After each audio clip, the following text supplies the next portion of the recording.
சாமி சாமி போதிக்க ஒரு நிமிஷம் அந்த போர்டை கொஞ்சம் பாருங்களேன். என்னத்துக்காக பார்க்க சொல்றான்? காய் நோதிச்சே. சும்மா இருந்த பேயா அது இது பண்ணி உசு பேத்தி விட்டானே இவன். எங்க அந்த தொடப்ப கட்ட ரெடியா வச்சுப்பா. ஐயோ பேய் வெளில வர போது போலயே.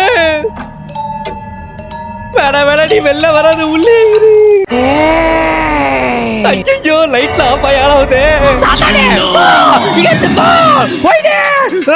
கடவுளே கடவுளே இது பேய்கிறது என்ன பண்ணி எப்படியாவது காப்பாத்திடு.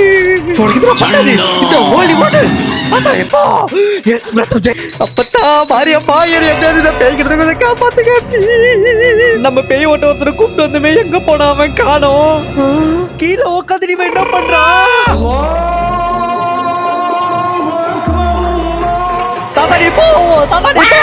நான் படத்துல வர மாதிரி கொடூரமான பேய் கிடையாது. நான் ரொம்ப பாசமான ஒரு பேய். பாசமான பேயா? பிரகாஷ் நம்பாதரா, பாதுகாப்புக்கு சாமி போட்டு கையிலேயே வச்சுக்கோ. எக்ஸ்கியூஸ் மீ பேக்கா, உங்களோட பேர் என்னது? பேயோட பேர் தெரிஞ்சு இப்ப என்ன பண்ண போற? என்னோட பேரு ரோஸ்மேரி. Nice name. பேக்கா பேக்கா, நீங்க எதுக்காக என் வீட்டுக்கு வந்தீங்க? நான் ஏன்டா இங்க வர போறேன்? நீ தானே என்ன வர வச்ச. நான் வர வச்சேன். நான் என்ன சொல்றீங்க? நான் ஜாலியா ஆகாயத்துல பறந்து போயிட்டே இருந்தேன். அந்த டைம்ல நீ கரெக்டா பேய பார்க்கணும்னு ஆசைப்பட்டிருப்ப. நல்லா யோசிச்சு பாரு. இந்த படத்துல வர டெல்லில மாதிரி நம்ம லைஃப்ல ஒரு பேய் வந்துச்சுன்னா நல்லா இருக்கும்ல? ஆமா பேயக்கா. அதனாலதான் நீ பேய பார்க்கணும்னு ஆசைப்பட்ட, அந்த பேய் வந்துட்டே. ஒரு மண்ணும் புரிய மாட்டேங்குது. பேய பார்க்க ஆசைப்பட்டா அதுல பேய் வந்துருச்சா? என்னடா இது?